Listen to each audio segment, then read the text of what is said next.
Citarum. Assalamualaikum warahmatullahi wabarakatuh. Sampurasun.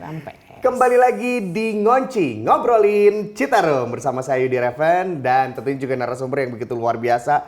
Staminanya oke banget. Beliau adalah Kepala DLH Provinsi Jawa Barat, Ibu Prima Mayaning Tias. Apa kabar, Bu? Alhamdulillah baik, Kang Yudi. Aduh, luar biasa ya ketemu lagi kita dan kita ngobrolin lagi tentang lingkungan hidup, tentang Citarum. Apalagi kemarin kita ada perhelatan yang begitu luar biasa ya, Bu ya. Hari Lingkungan Hidup, Bu.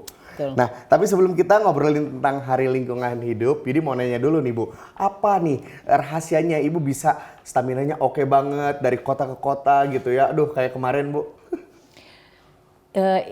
Mudah-mudahan karena Allah Subhanahu wa taala ya, selalu melindungi dan doa saya selalu gitu ya. Karena kita berjuang untuk lingkungan, luar biasa. Buat kehidupan orang banyak gitu ya. Mudah-mudahan saya diberi kekuatan, kesehatan, keselamatan dan kesuksesan. Amin. Demi Jawa Barat supaya lingkungannya lebih maju. Luar biasa. Kita doain juga nih Sobat Citarum ya buat Ibu Prima selalu prima dan sehat selalu tentunya. Amin. Oke, Bu, berbicara tentang Hari Lingkungan Hidup dengan temanya yaitu Only One Earth ya. Hanya ada satu bumi. Nah, bagaimana DLH Jawa Barat dalam mengimplementasikan tema tersebut nih, Bu? Ya. Hanya satu bumi, only one earth. Jadi bumi ini cuma satu. Ya. Tidak ada lagi alternatif planet lain yang kita bisa hidup. Walaupun katanya ada di Mars dan sebagainya, tapi belum terbukti. ada. Nah, sehingga bumi ini harus dijaga oleh kita semua demi keberlanjutan kehidupan kita. Nah. Karena kita tahu Bapak Ibu sekalian, rekan-rekan yang menyaksikan tayangan ini bahwa bagaimana sekarang khususnya Jawa Barat. Di Jawa Barat kondisi lingkungan kita ya dengan semakin bertambahnya jumlah penduduk dengan pertumbuhan populasi penduduk yang cukup tinggi, hampir sekian 1.400-an lah jiwa per kilometer square. Itu kalau kita sandingkan dengan WHO itu bisa 10 kali lipat dari idealnya luasan yang harus dihuni oleh manusia. Otomatis kan bagaimana daya dukung, carrying capacity untuk mendukung kehidupan mereka itu kan pastinya banyak sekali limitasinya yang sudah terjadi. Betul. Kita sudah petakan 20 jasa ekosistem untuk bisa melihat bagaimana kemampuan air, bagaimana pangan gitu ya, kemudian bagaimana bencana yang terjadi, resikonya, kemudian ekosistem dari air dan sebagainya itu sudah kita petakan. Dan hanya beberapa site memang yang masih bisa mendukung kehidupan kita dengan baik gitu ya. Karena kita tahu air bawah tanah juga sudah habis, air permukaan sudah hampir tercemar berat semua. Jadi satu bumi ini nggak ada alternatif lain, ya harus kita jaga semuanya gitu. Betul, untuk berlangsungan kita dan anak cucu kita ke depannya ya Bu ya, seperti itu. Bu, kalau boleh tahu nih kan DLH punya agenda-agenda nih dalam kalau misalnya bisa disebut merayakan Hari Lingkungan Hidup atau memperingati mungkin ya Bu ya lebih tepatnya ya Bu. Nah, kalau boleh tahu Bu, agenda-agendanya apa saja sih? Kalau dilihat sih kemarin-kemarin dari mulai bulan kemarin mungkin ya sudah berjalan program-programnya. Apa aja sih Bu kalau boleh tahu Bu? Oke. Jadi kan Hari Lingkungan Hidup tuh 5 Juni ya, setiap tahun kita peringati setingkat dunia tuh. Kita sekarang Jawa Barat, apa yang dilakukan oleh Jawa Barat? Sebenarnya sudah banyak. Teman-teman di kabupaten kota kita sudah minta sebagaimana edaran Kementerian Lingkungan Hidup. Jadi melakukan kegiatannya ada bersih-bersih sungai. Seru kayaknya ya Bu. Seru. Kemudian bintek masyarakat bagaimana mengolah sampah organik. Gitu. Kemudian bagaimana mereduce recycle daripada limbah. Habis itu menanam pohon. Nah, beberapa sosialisasi bahkan sampai yang terakhir puncaknya adalah webinar untuk pengembangan kawasan pesisir terpadu untuk conserve, merecovery, merehabilitasi mangrove. Ini juga salah satu arahan Presiden pada waktu penanaman di Rumpin bahwa mangrove di pantai utara kita tuh 90% sudah terindikasi rusak. Kita tahu bahwa mangrove itu adalah green barrier antara lautan dengan pesisir darat. Dan sekarang sudah abrasi banyak. Kemarin kita tahu di Mayangan yang kita lakukan hampir sekitar kondisinya kurang lebih 11 hektar yang sudah terendam. Udah terendam, Terendam. Itu disebutnya Mayangan ya Bu? Mayangan desanya. Oh desanya. Tapi kalau terendam inilah kita yang suka tidak, masyarakat mungkin belum sadar ya. bahwa climate change itu sudah di depan mata kita. Climate change itu apa? Kita tahu bagaimana glacier itu melting, maka air permukaan laut itu tinggi.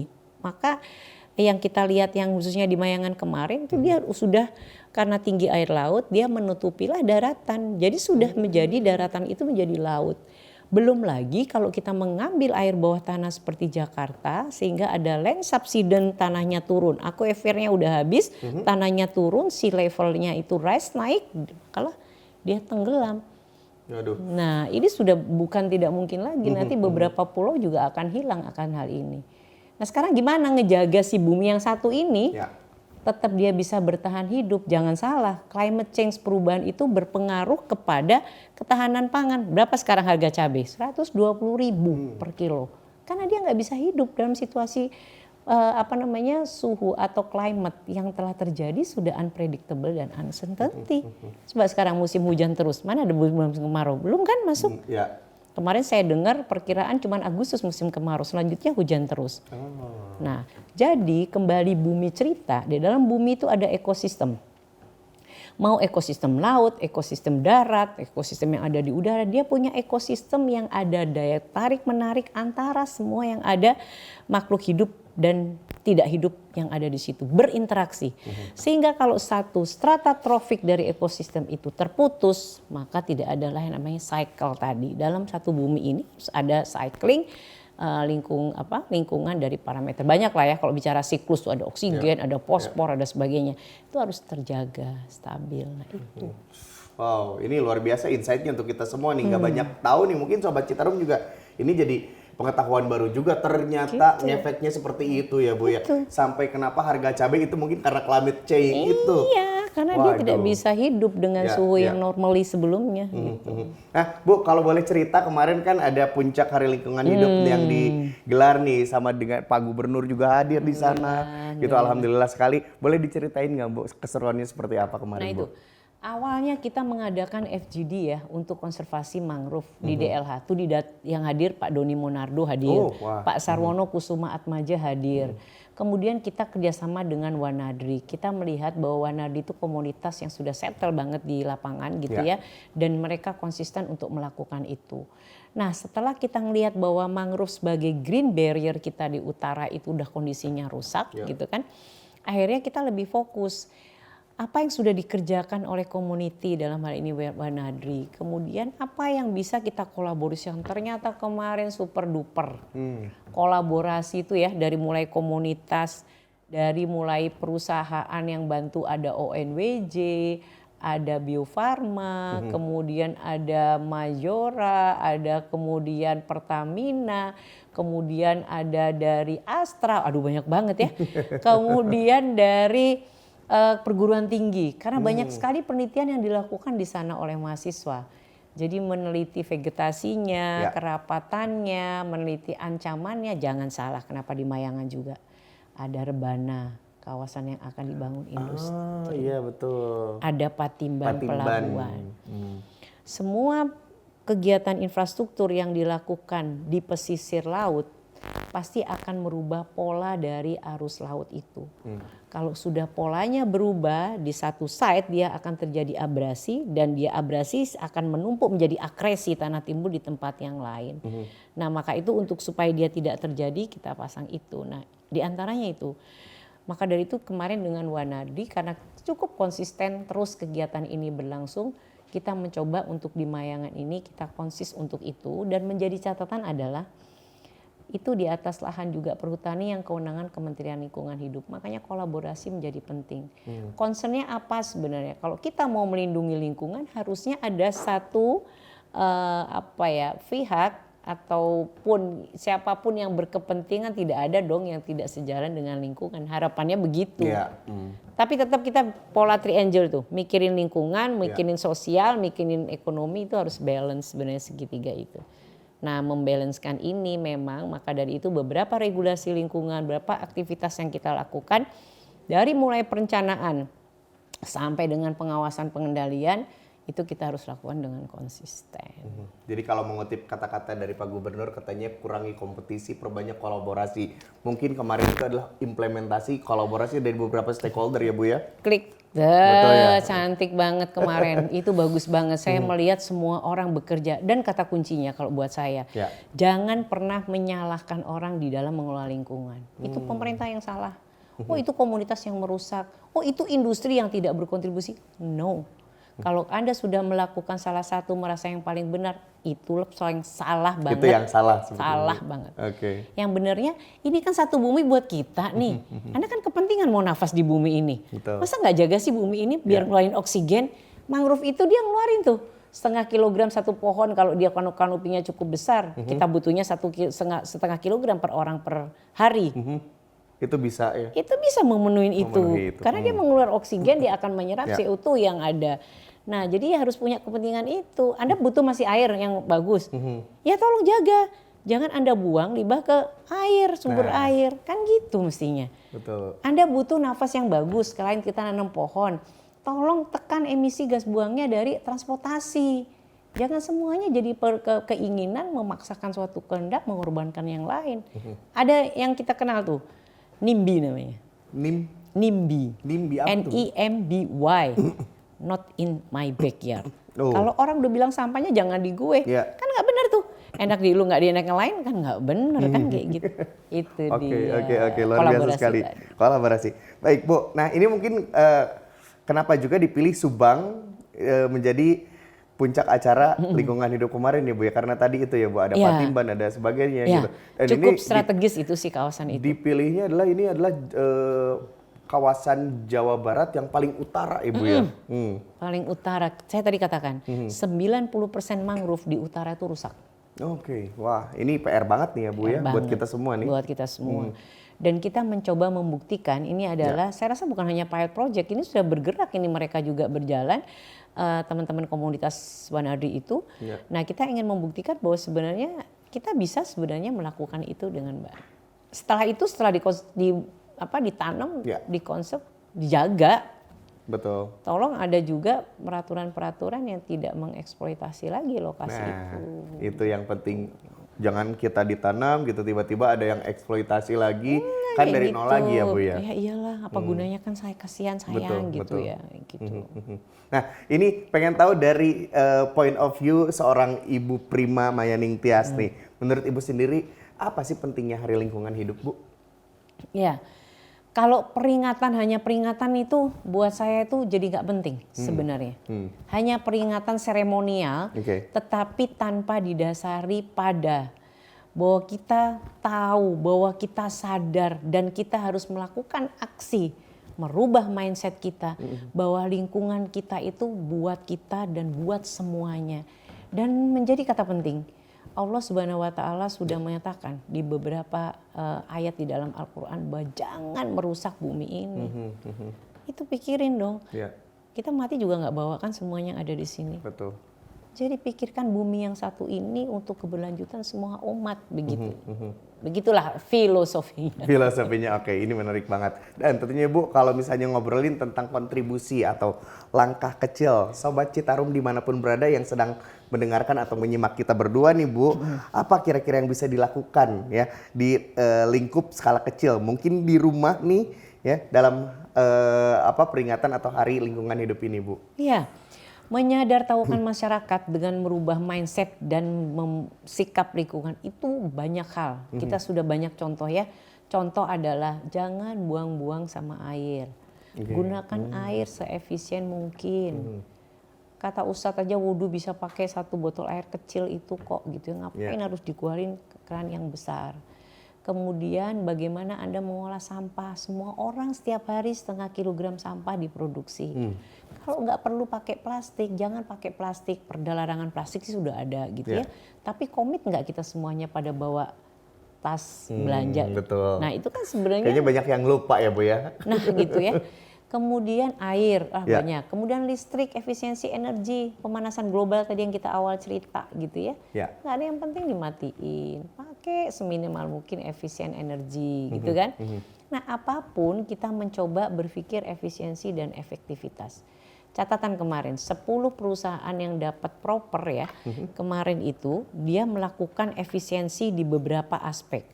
Saya kalau bisa sampaikan ternyata efisiensi yang dia lakukan itu bisa menghemat sekitar 20 triliun. 20 triliun. Tuh. Wah, ini angka yang fantastis ya Bu ya? Itu angka yang fantastik. Jadi kalau saya sampaikan teman-teman, dari kemarin kita melakukan penilaian terhadap industri, ada inovasi sekitar kurang lebih 68-an eko-inovasi.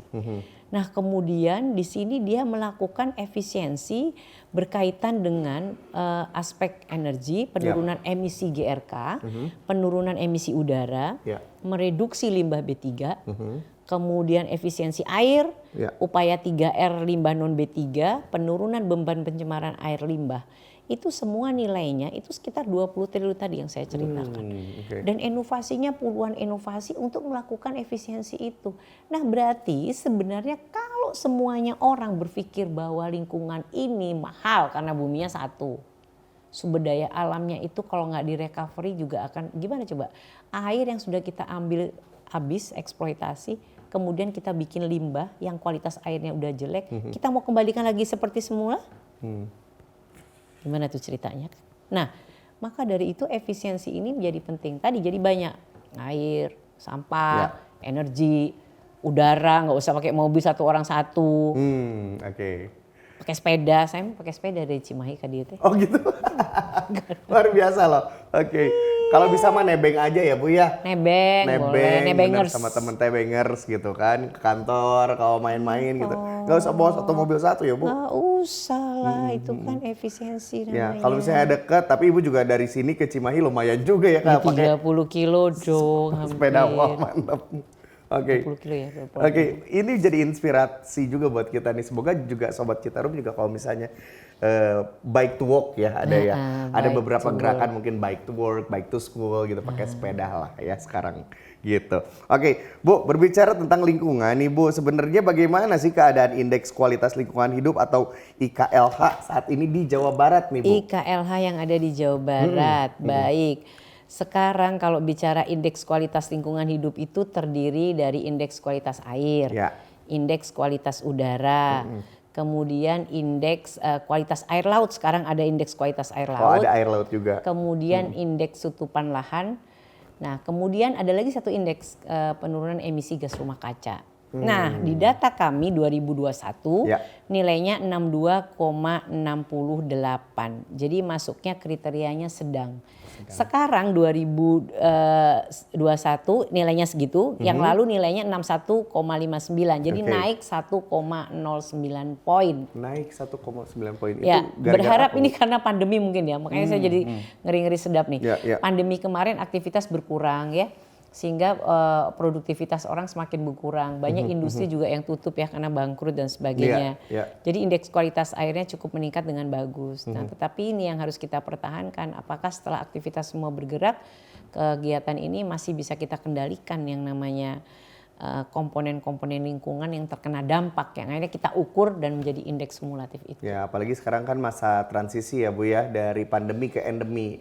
Apakah akan berjalan lagi normal seperti apa? Mungkin akan ada perubahan juga. Itulah yang makanya bekerja di lingkungan itu buat saya curhatnya adalah dikala orang semua kejar ekonomi untuk bisa hidup, udah pasti lingkungan itu seringkali terabaikan. Sehingga tapi pada titik akhir yang kita harus menghitung kembali sudah late gitu, telat. Dikala semua ngejar ekonomi, pingin percepatan semua, ternyata di ujungnya kok jadi indeks kualitasnya lingkungan jelek. Merecovery itu nggak mudah. Lingkungan butuh waktu lama lagi dia mengembalikan. Self purifikasi yang ada di danau pun kalau dia dalam tekanan, take times dia membalikan lagi seperti semula gitu. Jadi tolong dihargailah lingkungan ini. Mahal. Mahal. Dan waktunya lama. Udah mahal, waktunya lama ya Bu ya. Ini sangat eksklusif sekali. Mahal, waktunya lama dan impactnya ke orang. Udah keburu yang sakit lah, keburu. Coba. Betul. Jadi kalau dinilai, nah ini teman-teman nih Citarum, ngobrol Citarum. Sebelum kemudian ada polusi pemanfaatan ruang yang tidak sesuai dan itu sesudah. Pasti kalau dia akan terjadi penurunan yang begini, mengembalikan dia lagi seperti semula, waduh puluhan tahun ya. Puluhan tahun, wow. Puluhan tahun. Ngembalikan air tanah lagi dalam 1 senti, 1 mili itu bertahun-tahun. Karena si air itu dari turun hujan, dia masuk terinfiltrasi, dia terretensi di dalam akuifer, dan dia diam di dalam cekungan air tanah. Nggak mudah, nggak cepat. Tiba-tiba semua kita ambil uptake aja. Udah tuh bibir-bibir dibuang jadi limbah. Ini bawaannya gimana nih ceritanya?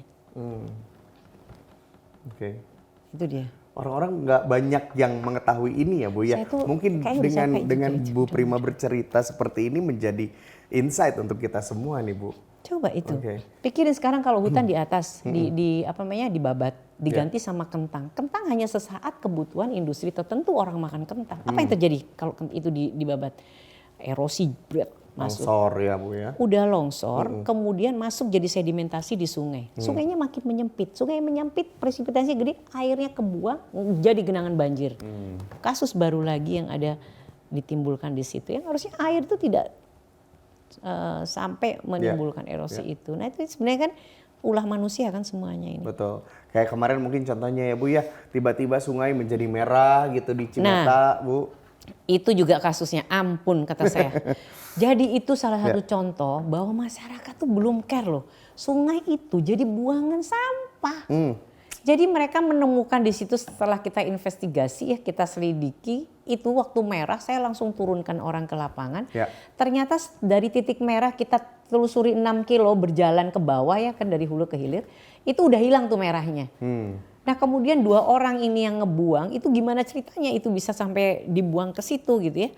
Atau udah Bu kalau di sini terus ini mah kena hujan mah bikin merah. Daripada merah di sini warga panik atau warga komplain dan sebenarnya kita buang aja ke sungai coba. Waduh. Pola berpikir membuang barang kita nggak tahu. Iya kalau akhirnya saya ambil kan. Dan tanggal 21 Juni hasil dari laboratorium untungnya itu organic matter ya.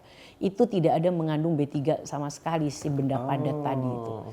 Tapi kalau itu bendanya B3 dibuang ke sungai, apa yang akan terjadi? Secara fisik saya sudah minta teman-teman coba cek di lapangan. Alhamdulillah ikan nggak ada yang mati, manusia tidak ada yang terkena dampak sakit dari situ, tidak ada dia menjadikan suatu endapan gitu ya. Kalau endapan kan biasanya dia karena berat jenisnya lebih dari 1, dia bisa kita harus teliti lagi. Alhamdulillah dia larut lah, solutif dia sampai ke mana? Ke hilir. Setelah kita tahu itu bukan yang namanya benda, saya rilis ya kemarin, itu benda bukan B3 kan, alhamdulillah.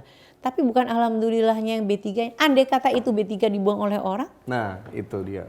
Jadi sekarang orang masih belum care, sampah itu masih not in my backyard itu loh. Dia kan pikir kan ada di tempat saya. Nah siapa yang buang sekarang? Tadinya saya mau tracing tuh, siapa yang buang di situ? Di sini banyak sekali Kang Yudi ya. Di sepanjang Bandung Barat, kemudian Cianjur, Sukabumi, sampai Jampang, itu buangan limbah B3 oleh transporter yang tidak bertanggung jawab banyak banget.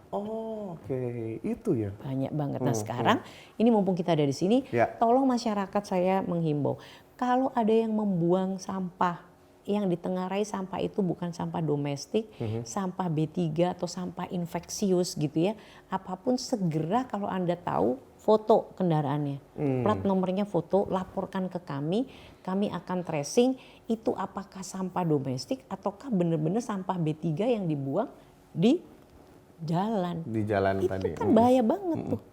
Ya Bu. Bahan berbahaya dan beracun, limbah lagi. Sedangkan kita B3 itu ada 2 ya, si bahannya itu sudah B3 dan sudah diproses jadi limbah B3. Nah itu dua-duanya itu, B3 itu sifatnya apa? Dia mudah meledak, eksplosur gitu ya. Kemudian dia bisa membuat iritasi gitu ya. Kemudian dia bisa membuat meledak, kemudian dia bisa terbakar gitu ya. Nah, pokoknya kan, merugikan banget ya Bu ya? Ya yang begitu yang terkategori limbah B3 itu, nah itu yang harus diwaspadai. Nah kalau orang nggak tahu kayak gitu dibuang kayak gitu gimana coba? Nah jadi ini juga nih imbauan nih dari Bu Prima, dari DLH Jawa Barat, bahwa kalau misalnya Sobat Citarum nih nemu yang buang limbah atau buang sampah gitu, langsung foto kirimkan ke DLH lewat ke media sosial boleh ya Bu ya? Kita ada ECIS namanya pos pengaduan, buka aja aplikasi ECIS namanya. ECIS, itu dia.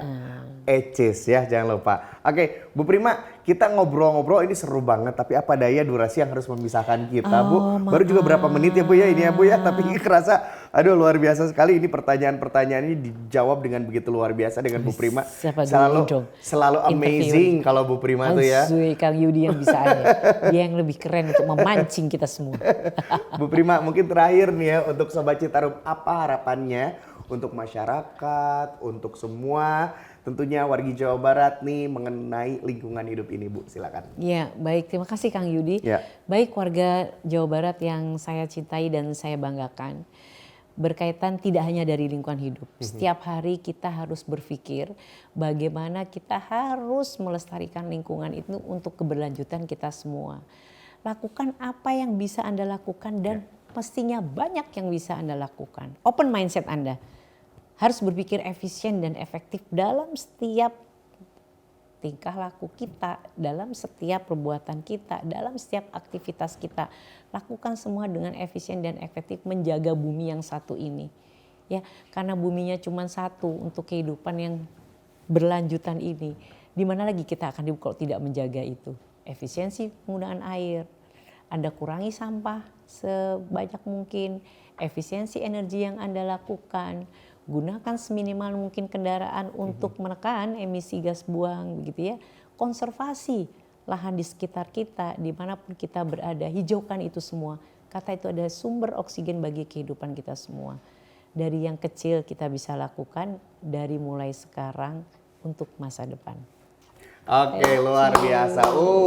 Quote-nya luar biasa sekali Ibu. Terima kasih tentunya sudah ngobrol-ngobrol di Ngonci Ngobrolin Citarum. Semoga nanti kita ada kesempatan lagi dengan ngobrol-ngobrol tentang isu-isu lain tentunya. Thank you berat. Sukses Ngonci buat kita semua. Asik. Terima kasih. Kalau begitu Yudi Reven dan Ibu Prima pamit. Sampai jumpa lagi Sobat Citarum. Wabillahi taufiq wal hidayah. Wassalamualaikum warahmatullahi wabarakatuh. Cagrampes.